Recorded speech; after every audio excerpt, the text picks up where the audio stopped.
Gloria al Señor.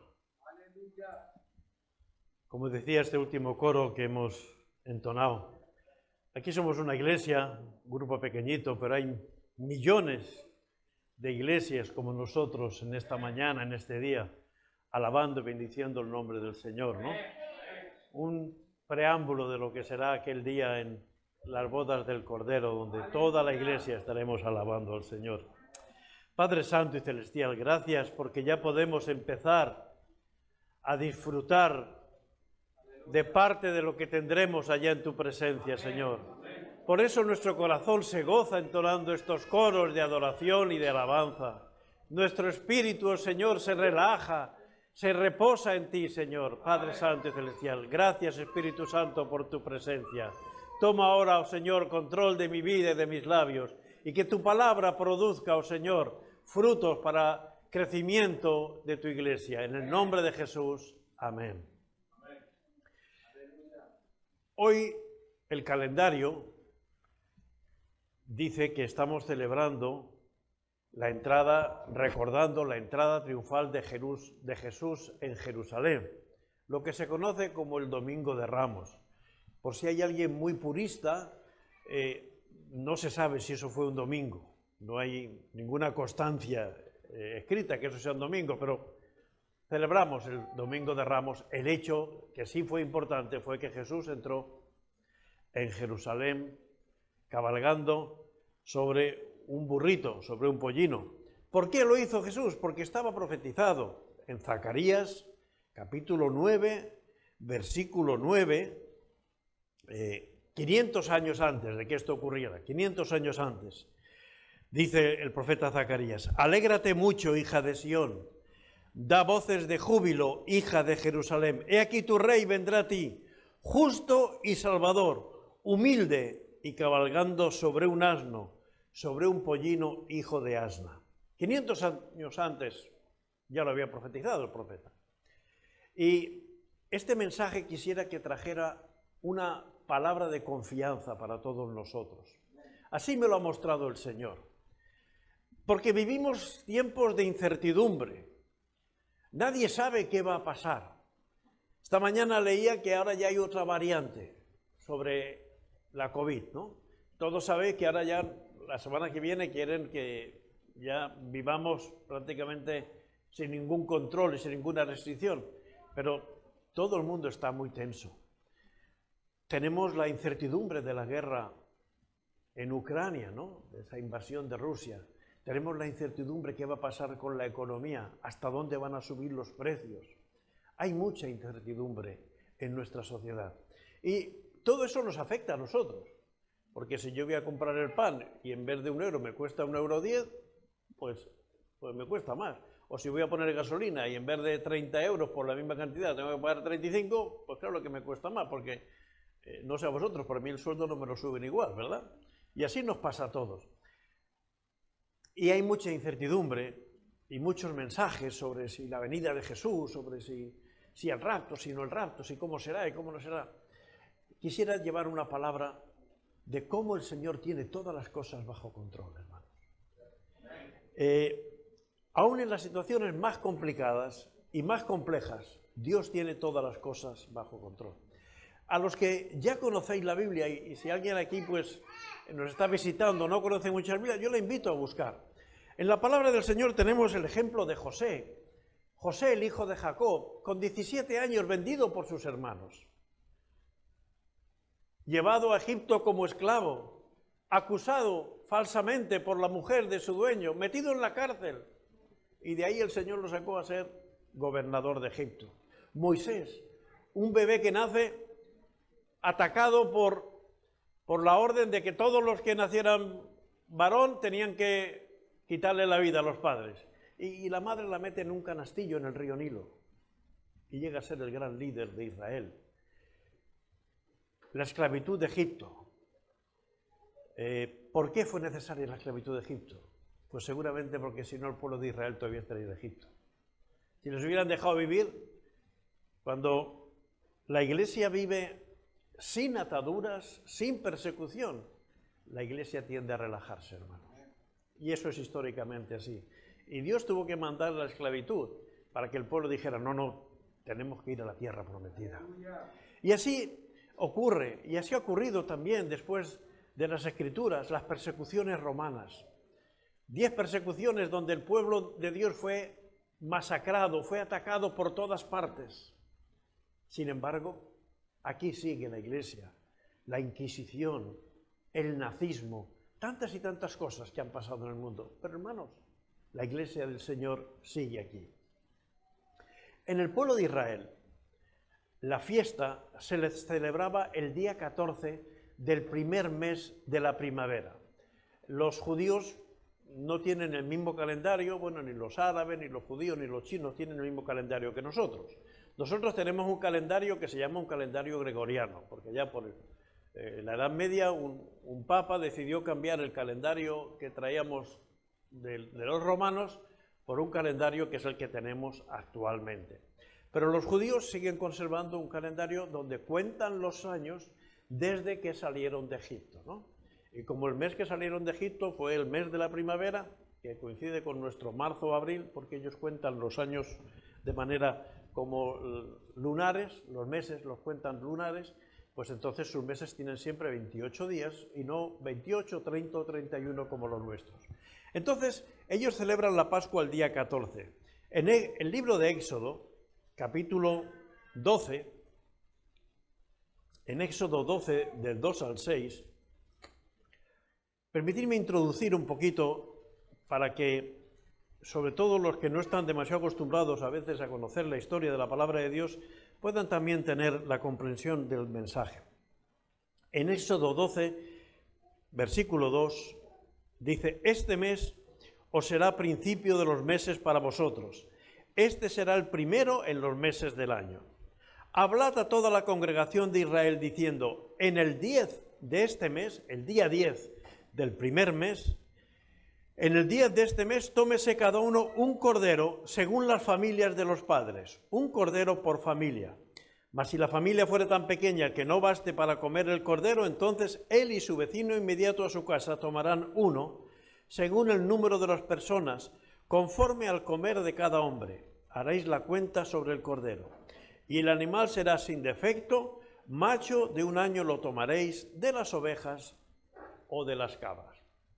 El Señor les dijo, el día 10 del mes tenéis que coger un cordero. Y el día 14 tenéis que sacrificarlo. Y diréis, ¿por qué lo coges el día 10 y lo sacrificas el día 14? Bueno, porque el cordero tenía que estar perfecto. No podía ser cojo, no podía ser bizco, no podía tener manchas en su pelaje, tenía que ser un animal perfecto. Y claro, para comprobar que una cosa está bien, necesitas revisarla completamente. Y había 3 días para revisar eso. Y el día 14 de ese mes se sacrificaba el cordero y el día 15 era el día de la Pascua. Es el día que salió Israel de Egipto. Realmente, lo que hoy estamos celebrando es precisamente eso del día 10. Lo del día 10. Realmente nuestro Domingo de Ramos corresponde a ese día 10, ese día de elegir el Cordero. Ahora, veamos en la vida de Jesús cómo fueron los hechos de este día. El Evangelio de San Juan, capítulo 12, versículo 1, Evangelio de San Juan, capítulo 12, versículo 1, dice que 6 días antes de la Pascua hemos dicho que era el día 15, luego 6 días antes de la Pascua, el día 9, 6 días antes de la Pascua, vino Jesús a Betania, donde estaba Lázaro, el que había estado muerto y a quien había resucitado de los muertos. Y le hicieron allí una cena. Marta servía y Lázaro era uno de los que estaban sentados a la mesa con él. Entonces María tomó una libra de perfume de nardo puro de mucho precio y ungió los pies de Jesús y los enjugó con sus cabellos, y la casa se llenó del olor del perfume. Es decir, 6 días antes había una cena en Betania, en la casa de Lázaro, de Marta, de María, y fue cuando María rompió aquel frasco de alabastro de perfume tan caro y ungió los pies de Jesús. Ahora, en el versículo 12, capítulo mismo de Juan, Juan 12, 12, que leímos hace un rato, dice, el siguiente día. Si el día de la cena había sido 6 días antes, el siguiente día, ¿cuántos días eran antes? 5, ¿verdad? No es muy difícil esa cuenta, ¿verdad? Luego, 5 días antes, si el día 6 era 9, ¿qué día era ese? El día 10. El día de elegir al Cordero. Voy a pedir a Jocelyn que nos ponga un PowerPoint para tratar de ilustrar un poco este hecho, y porque creo que cuando se nos queda una imagen muchas veces ayuda a que la comprensión de lo que estamos hablando sea un poco mejor. No sé si arranca o no arranca. Si no arranca lo tendré que explicar con palabras, pero mejor si lo podemos ver. Pero luego tenemos claro que el día 9 del primer mes de la semana, Jesús fue a la cena con casa de Marta y de María. A Jesús le unge los pies María, la hermana de Lázaro, gastando ese perfume. Y al día siguiente, luego el día 10, es cuando él hace la salida a Jerusalén. ¿No funciona el vídeo?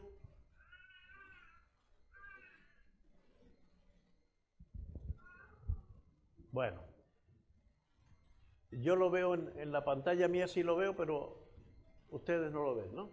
Pues le giro la pantalla esta mía que tengo aquí. Ovidio, que es un buen técnico, seguro que lo va a arreglar. Un hecho importante, y por eso hemos querido ver. Bueno, esta es la imagen que muchas veces nos dan la película. Cuidado con las imágenes de las películas porque no es muy real. No es muy real. Esta imagen vemos a alguien que representa a Jesús andando por las calles, se supone que de Jerusalén, y entrando, y la gente está con palmas y eso. Y ahora verán por qué digo que no es del todo real, ¿no? Vamos a pasar a la siguiente diapositiva. El día 6, como hemos dicho, Juan 12:1, María unge los pies de Jesús, que Jesús dice, dejadla porque seguramente este olor de este perfume va a ser lo único agradable que voy a poder sentir dentro de unos cuantos días en mi sepultura, ¿no? En mi muerte. Y ahora pasamos a la siguiente diapositiva. Mirad aquí. En Juan 12:1 hemos leído que el día 9 Jesús fue a Betania.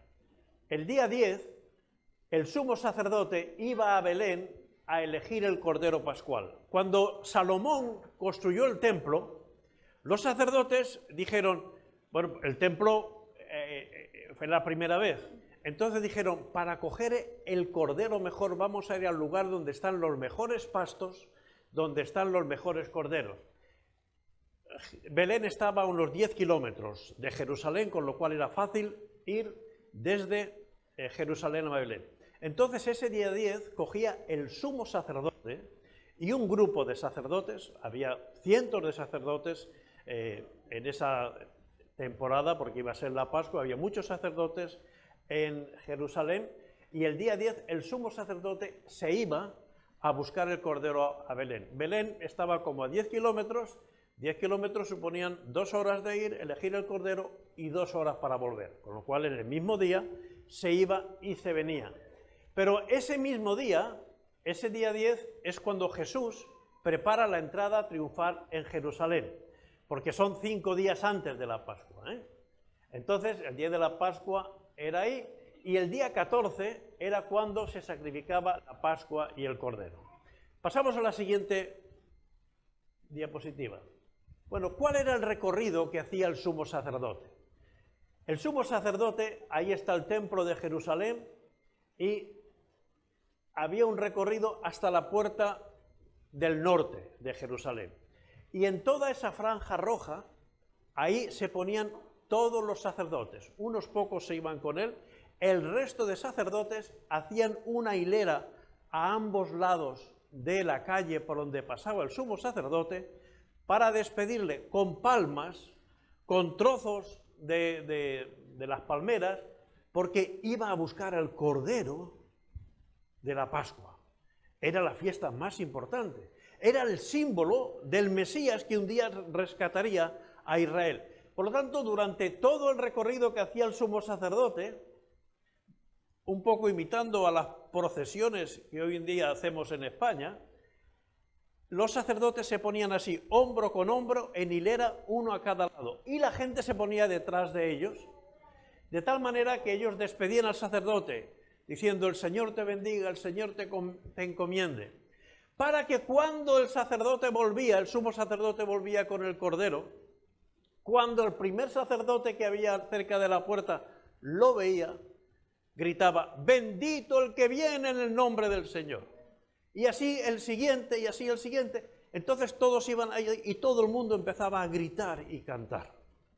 A gritar y cantar, bendito el que viene en el nombre del Señor, hosana en las alturas.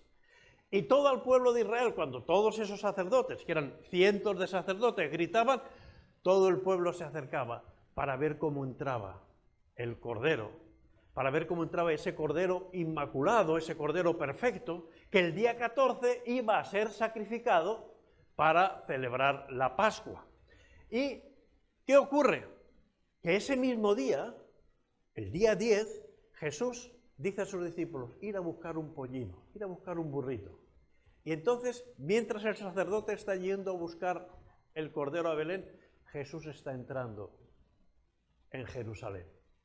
Y cuando el primer sacerdote que hay en la puerta oye que hay tumulto, que hay un grupo de gente que está viniendo, él se cree, ya viene el sumo sacerdote, y empieza a cantar, hosana en las alturas, bendito el que viene en el nombre del Señor, y todos empiezan a cantar, y cuando está entrando Jesús, todos están alabando, todos les están bendiciendo, todos están alegrándose y gozándose, y la gente se sorprende, hasta que de alguna manera, entonces, los sacerdotes se dan cuenta, no ha venido el sumo sacerdote, no es el sumo sacerdote, es Jesús el que está entrando. Y entonces fijaros en Lucas 19,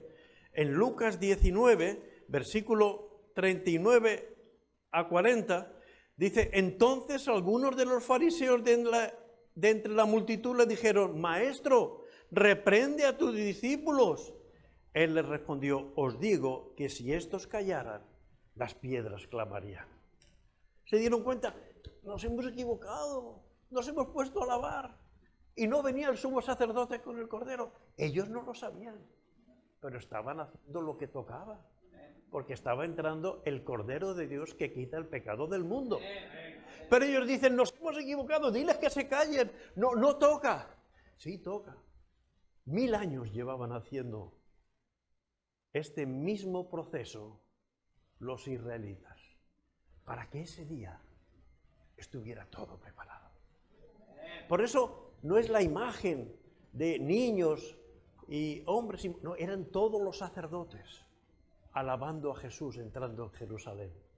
Porque en la alegría de la fiesta, de los gritos, estaban ahí, y luego la gente animándose, y le dicen, diles que se callen. No, las piedras se ponen a hablar si esto se calla.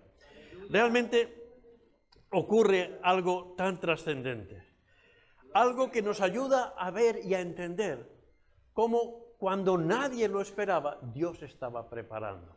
Ellos estaban ensayando esta ceremonia 1000 años para que el día que tenía que entrar Jesús, todo estuviera perfecto, todo estuviera adecuado, todo estuviera en orden, porque nada ocurre por casualidad, todo ocurre por causalidad. Hay una causa, una razón, un orden.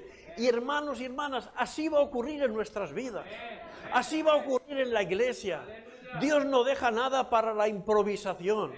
Dios no deja nada que esté pendiente de lo que diga Biden, o lo que diga Putin, o lo que diga Sánchez, o lo que diga ningún líder religioso. Dios tiene su plan, su programa y su calendario. Y en su plan, su programa y su calendario está que tú y yo un día estemos alabando al Señor por los siglos de los siglos. Y eso es lo trascendente. Y eso es lo importante. Ahora, he dicho que el Cordero entraba el día 10 y Jesús entró el día 10. ¿Qué pasó del día 10 al día 14? El día 14 fue el día que Jesús murió. porque Jesús murió a la hora en que se sacrificaba el cordero. El día 14 fue el día que Jesús murió. ¿Qué ocurría esos 3 días? Esos 3 días estaban examinando que el cordero fuera el adecuado. Y eso es lo que hicieron con Jesús, los fariseos, en esos 3 días. Mirad, Mateo capítulo 21, versículo 23, para que veamos cómo, leyendo despacito la Biblia, es fácil de entender y comprender cómo todo lo que el Señor había planificado y programado, ahí estaba. En el versículo 23 del capítulo 21 de Mateo dice: cuando vino al templo, los principales sacerdotes y los ancianos del pueblo se acercaron a él mientras enseñaba y les dijeron: ¿con qué autoridad haces estas cosas y quién te dio esta autoridad? Fueron a preguntar: oye, tú, ¿por qué haces esto? ¿Cómo que has hecho esto de entrar en Jerusalén? ¿Cómo te has atrevido a entre medios, aprovechando que estaba? Yo no he aprovechado, yo he entrado en mi momento, en mi tiempo. ¿Y con qué autoridad? Él les dice: bueno, os voy a hacer una pregunta. ¿Con qué autoridad predicaba Juan el Bautista? Dice: si vosotros me la contestáis, yo la contesto. Una siguiente pregunta, Mateo capítulo 22, versículo 15. Y siguiente, el Mateo 22, 15. Entonces se fueron los fariseos y consultaron. Todo esto es después de la entrada triunfal en Jerusalén. Dice: entonces se fueron los fariseos y consultaron cómo sorprenderle en alguna palabra. Y le enviaron los discípulos de ellos con los herodianos, diciendo: Maestro, sabemos que eres amante de la verdad y que enseñas con verdad el camino de Dios y que no te cuidas de nadie, porque no miras la apariencia de los hombres. Dinos pues, ¿qué te parece? ¿Es lícito dar tributo a César o no? Y le enseñaron la moneda y Jesús le contestó con esa frase que muchos conocen. ¿De quién es esta imagen que hay aquí? De César. Pues dad a Dios lo que es de Dios y a César lo que es del César. Estaban preguntando. Ellos decían: si nos dicen que hay que pagar los tributos al César, le diremos: es que entonces tú estás diciendo que sostengamos a nuestros invasores. Es lo que está pasando hoy en día en el mundo. Está escuchando las noticias.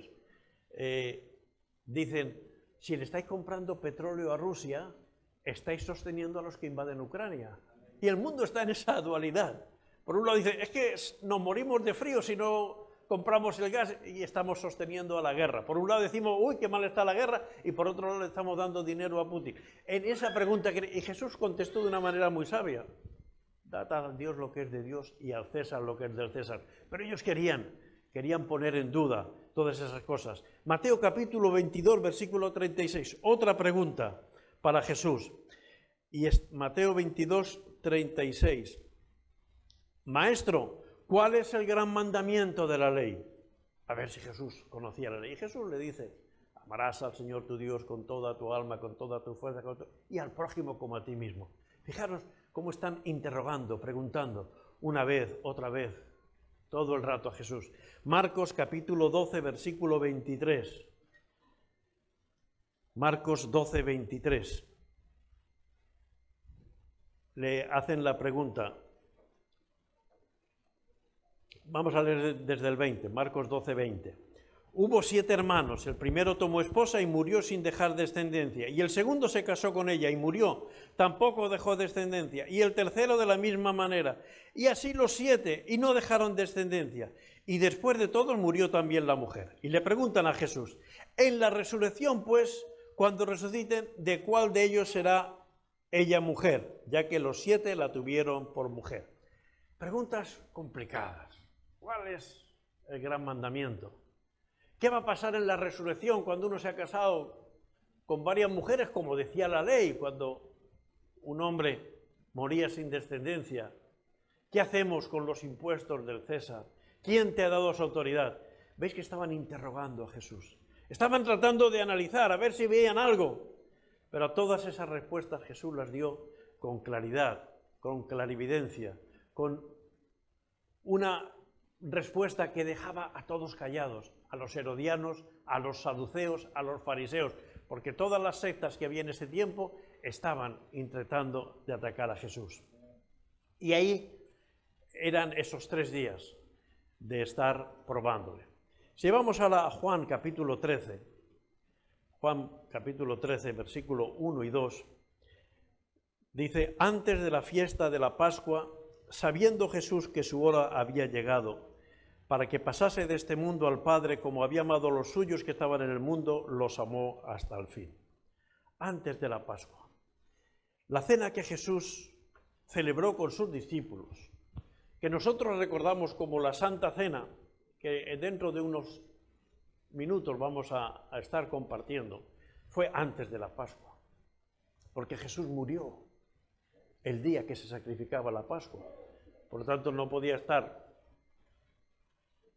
en el interrogatorio y la muerte y estar cenando. Jesús fue antes de la Pascua que quiso tomar, porque él iba a celebrar ese nuevo pacto.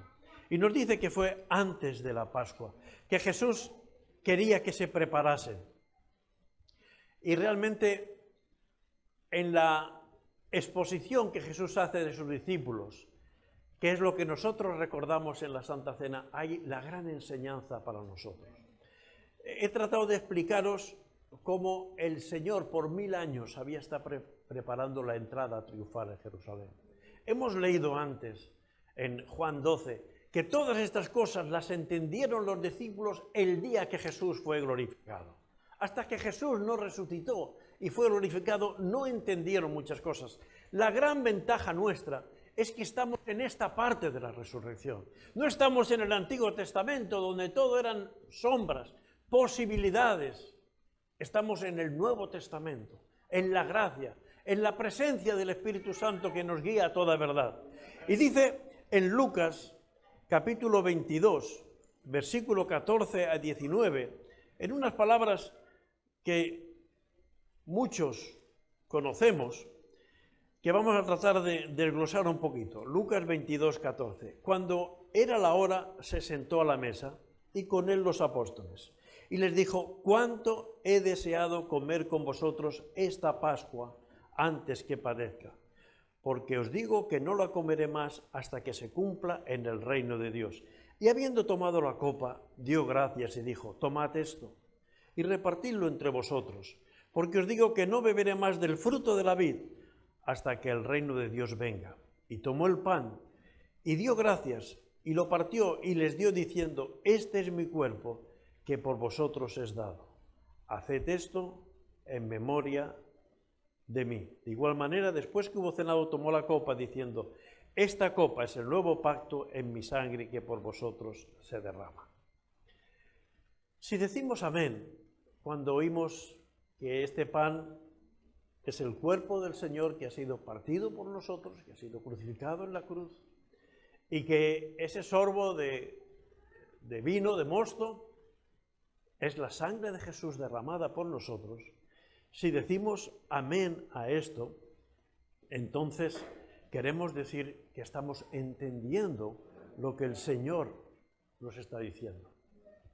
Porque los judíos entraron en la rutina de celebrar la venida del Cordero Pascual, que por cierto venía desde Belén.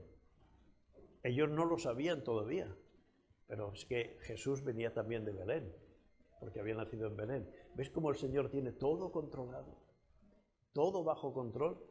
Entonces, cuando celebramos la mesa del Señor, si no entendemos bien qué quiere decir comer su carne y beber su sangre, estamos celebrando un rito sin más trascendencia. No tiene más trascendencia. Pero, sin embargo, si entendemos cómo eso afecta a nuestras vidas, entonces el mensaje es muy claro, muy contundente y muy real para nosotros. ¿Qué quiere decir cuando dice beber su sangre? Está hablando de creer. Está hablando de creer. Creo que la sangre de Jesucristo nos limpia de todo pecado. No nos limpia de todo pecado el levantar nuestras manos en el tiempo de alabanza, que está muy bien, como si no las quieres levantar, lo que tú sientas. Pero creer que la sangre de Jesús nos limpia de todo pecado, eso sí que es trascendente para nuestras vidas. ¿Y qué significa comer su sangre. Obedecer. Obedecer. Mirad, Juan capítulo 6, versículo 35. Porque la palabra de Dios nos explica lo que quiere decir. A veces esta simbología, claro, ¿qué significa comer? ¿Qué significa beber? La palabra de Dios nos lo ayuda a entenderlo. Juan 6, 35 dice, Jesús le dijo, yo soy el pan de vida. El que a mí viene no tendrá hambre, y el que en mí cree no tendrá sed jamás. Beber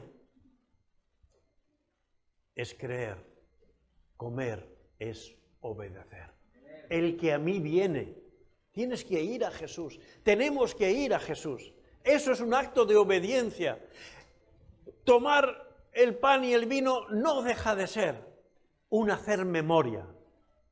Pero si realmente trasciende nuestras vidas, está hablando de nuestra obediencia, está hablando de nuestra fe. No es tomar muchas veces la Santa Cena, sino ser fieles y obedientes al Señor. Por eso es muy importante, no solamente saber las cosas, sino entenderlas, comprenderlas, asimilarlas y ponerlas por práctica. Cuando los judíos cantaban Hosanna, bendito el que viene en el nombre del Señor, y veían a Jesús, no tenían ni idea de que 4 días después estarían diciéndole a Pilato, crucifícale, crucifícale. Pero sí es, porque realmente lo hicieron de una forma mecánica. Alabaron, dieron gloria a Dios, celebraron la entrada de Jesús en Jerusalén, pero lo hicieron sin entendimiento. Y el Señor no quiere que nosotros seamos sin entendimiento. No quiere que seamos como ese burrito que llevó a Jesús. Sí podemos ser como ese burrito en el sentido que Jesús esté por encima de nosotros y todo el mundo vea que nosotros somos los que llevamos el mensaje del Evangelio. Ahí sí tenemos que ser como el burrito, pero no como el burrito que va donde le llevan, sino con entendimiento, comprendiendo y entendiendo el mensaje. Dios tiene un plan extraordinario, maravilloso para cada uno de nosotros. Y a lo mejor nos va a tocar sufrir alguna persecución, pero eso no quita que Dios tiene plan para nosotros, si le creemos y le obedecemos. La vida cristiana es aceptar a Jesús como nuestro pan de vida. Y si pan es obedecer, es levantarnos cada mañana y decir, Señor, ¿qué quieres que yo haga hoy? ¿Qué quieres que yo decida hacer hoy? ¿A dónde voy? ¿Cómo voy? ¿Qué hablo? Eso es obedecer. Y realmente decir, Señor, creo en ti, pero si notas que a veces hay dudas, como aquel padre que llevó a su niño, dice, creo, Señor, pero ayuda a mi incredulidad. Si hay alguna sombra de incredulidad, ayúdanos, porque la fe no deja de ser un don de Dios. Si no crees y no quieres obedecer, para ti no tiene mucho sentido la Santa Cena, como seguramente no tiene mucho sentido la Biblia. Pero he tratado de explicar en esta mañana brevemente, dando esos ejemplos de José, de Moisés, de la entrada triunfal en Jerusalén, cómo Dios tiene todo bajo control. Ya sé que a mí me pasa también, que no entiendo todas las cosas como Dios las hace.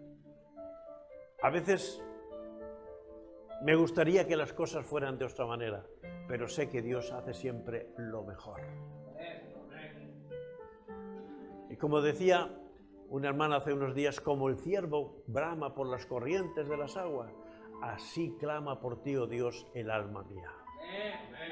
Igual que ese ciervo necesita esas aguas frescas, nosotros necesitamos ese mensaje del Evangelio. Un último texto, y sé que he leído muchos hoy, pero quería que vierais cómo la palabra de Dios extraordinariamente se explica y se entienda.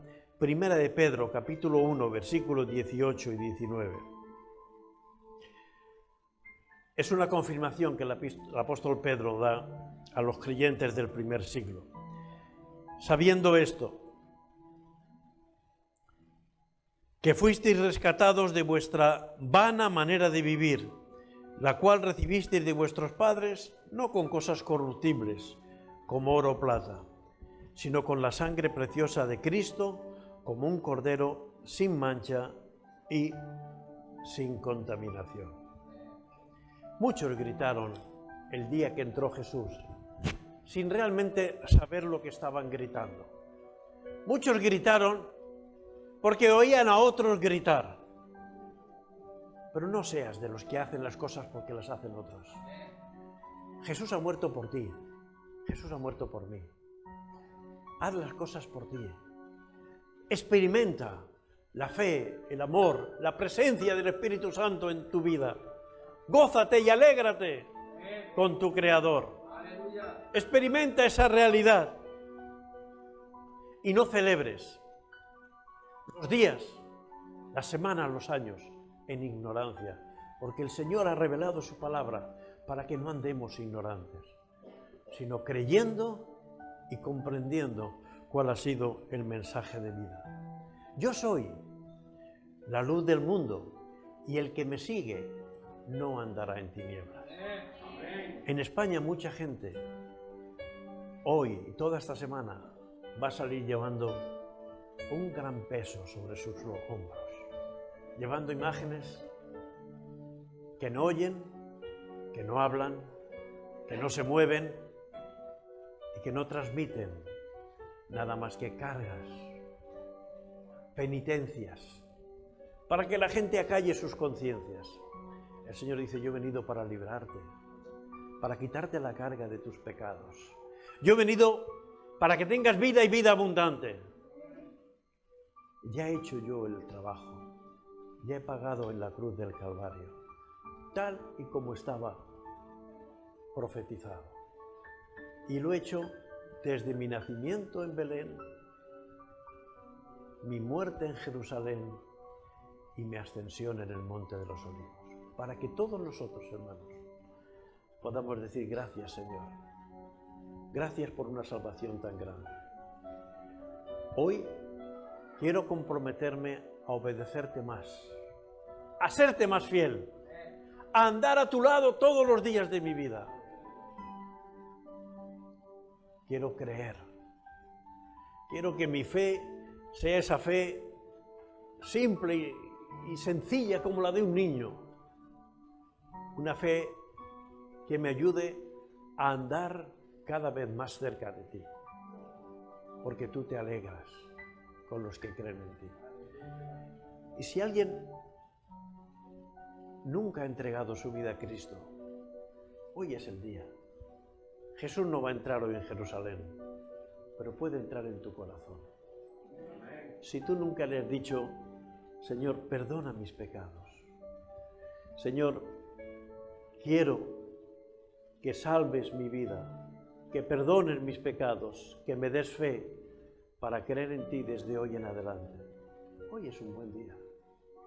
Hoy es el día perfecto, porque es el día que ha creado el Señor. Y yo te invito a que conmigo puedas repetir la oración que voy a hacer en unos momentos. Y los que ya hemos aceptado a Jesús como Señor y Salvador, simplemente confirmar: Señor, más obediente. Quiero ser más obediente cada día. Quiero comer tu carne. Quiero beber tu sangre. Quiero ser digno hijo de ti. Quiero invitarles a ponerse en pie. Y si alguno de ustedes que ha escuchado este mensaje nunca ha aceptado a Jesús como Señor y Salvador, yo quiero invitarte a que en esta mañana tú le pidas al Señor que entre en tu vida. No por mis palabras, pero si estás sintiendo que el Señor está hablando, que está hormiguitas dentro de tu ser, si tu respirar se está haciendo más pesado, el Señor te está diciendo: yo he muerto por ti, yo quiero entrar en tu vida hoy. Yo te invito a cerrar tus ojos y el Señor y tú, a solas, aunque aquí estamos en medio de la iglesia, te está diciendo: ven, yo tengo para ti la corona de justicia y las vestiduras blancas de salvación. Te invito a hacer esta oración. Señor Jesús, gracias porque no dejaste de cumplir ninguna de las cosas que estaban profetizadas. Sobre todo, gracias porque pagaste en la cruz, no por tus culpas, sino por mi pecado. Señor, limpia mi pecado. Borra mi pecado. Pon esa fe que solo el Espíritu Santo puede dar para que yo crea en ti y a partir de hoy sea obediente en todos los caminos y en todas las cosas que tú quieres para mí. Te entrego mi vida, Señor. Quiero ser un hijo, una hija tuya y andar en tus caminos todos los días de mi vida. En el nombre de Jesús. Amén. Si alguna persona ha hecho esta oración por primera vez en esta mañana, al acabar la reunión, con gusto me gustaría hablar contigo, orar por ti y desearte que el Señor bendiga tu vida. Y si no lo has hecho hoy, antes de que acabe este día, este es el día de salvación, entrega tu vida a Cristo. Es lo mejor. Habla con cualquiera de los hermanos responsables de esta iglesia o hermanos maduros. Te van a ayudar a tomar esa decisión. Una decisión que no te va a hacer miembro de esta iglesia, te va a hacer digno del reino de los cielos. Eso es lo importante. Que el Señor les bendiga.